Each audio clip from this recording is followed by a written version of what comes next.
안녕하세요. 오늘 정말 흥미로운 실제 사례를 하나 들고 왔는데요. 빚이 있는데 그중에서 17%만 갚고 나머지는 합법적으로 탕감받는다? 이게 어떻게 가능한 건지 지금부터 샅샅이 파헤쳐 보겠습니다. 네, 바로 이 숫자입니다. 17%. 여러분 한번 상상해 보세요. 내가 진 빚이 얼마든 간에 딱 17%만 갚으면 나머지는 법적으로 싹 사라진다는 거. 이게 정말 가능한 일일까요? 대체 어떻게 이런 일이 가능할까요? 저희가 대한민국 수원회생 법원에서 있었던 실제 사건 기록을 가지고 왔습니다. 자, 지금부터 이 놀라운 숫자가 어떻게 현실이 되는지 그 과정을 하나하나 같이 따라가 보시죠. 자, 그럼 본격적으로 한번 들어가 볼까요? 먼저 이 사건의 충격적인 결론부터 보여드릴게요. 8,100만 원이 넘는 빚이요. 놀랍게도 단 1,300만 원만 갚고 해결이 됐습니다. 여기 숫자를 보시면 그 차이가 정말 극명하게 드러나죠. 원래 갚아야 할 돈은 총 8,102만 4,548원. 그런데 법원의 조정을 거쳐서 최종적으로 갚게 된 돈은 1,314만 108원. 아니, 어떻게 이런 엄청난 차이가 날 수 있었을까요? 지금부터 그 비밀을 풀어보겠습니다. 자, 그럼 먼저 이 이야기의 주인공은 도대체 누구고 또 왜 이렇게 큰 빚을 지게 됐는지 그 배경부터 한번 살펴봐야겠죠? 신청인은 저희가 도 씨라고 부를게요. 2025년 10월 1일에 수원회생법원에 개인 회생을 신청하셨어요. 기록을 보니까 빚이 늘어난 주된 이유는 생활비가 부족했고 또 주식 투자에 실패했기 때문이었습니다. 사실 우리 주변에서 정말 흔히 볼 수 있는 그런 이야기죠. 그럼 이 빚 도대체 누구한테 진 걸까요? 여기 이 그래프를 한번 보세요. 주 다올저축은행이 거의 60% 가까이 되죠? 가장 큰 비중을 차지하고 있고요. 그 다음이 신한카드, 웰컴저축은행 이런 순서네요. 조금 더 자세히 들여다볼까요? 이 표를 보시면 채권자별로 원금이랑 이자가 나와 있어요.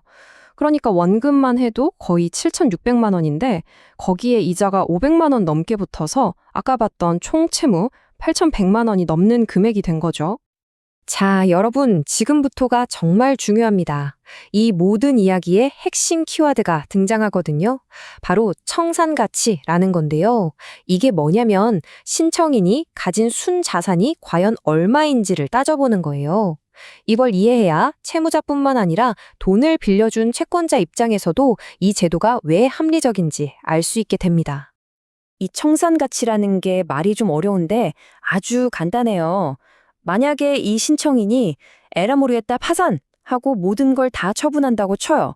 그랬을 때 채권자들이 나눠 가질 수 있는 돈의 총액, 그게 바로 청산가치입니다. 물론 법에서 이것만큼은 절대 건드리지 말아라고 보호해주는 최소한의 재산은 빼고요. 그러니까 채권자 입장에서는 최소한 이만큼은 받아야 한다는 기준선이 되는 거고 이 사건 전체를 부는 핵심 열쇠라고 할 수 있죠. 자, 이 표를 보시면 정말 재밌습니다. 신청인의 재산을 보니까 월세 보증금이 200만 원이 있어요. 근데 이게 뭐냐? 법적으로 보호받는 면제 재산이라서 채권자들이 손을 댈 수가 없어요. 청산 가치에서 빠지는 거죠.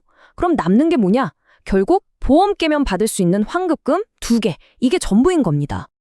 그래서 이 모든 걸 다 합친 총 청산 가치가 얼마일까요? 네, 바로 138만 1,427원입니다. 정말 놀랍지 않나요? 8,100만 원이 넘는 빚이 있는데 이걸 갚으려고 당장 끌어모을 수 있는 돈은 고작 138만 원뿐이라는 겁니다. 자, 그럼 이 퍼즐의 다음 조각을 한번 맞춰볼까요? 재산은 이게 전부인데 그럼 어떻게 빚을 갚아나갈까요? 바로 신청인의 소득을 기반으로 한 3년간의 상환계획, 즉 변제계획입니다. 계산법은 아주 간단하고 명료해요. 자, 보세요. 먼저 2분의 한 달 소득이 180만 원입니다.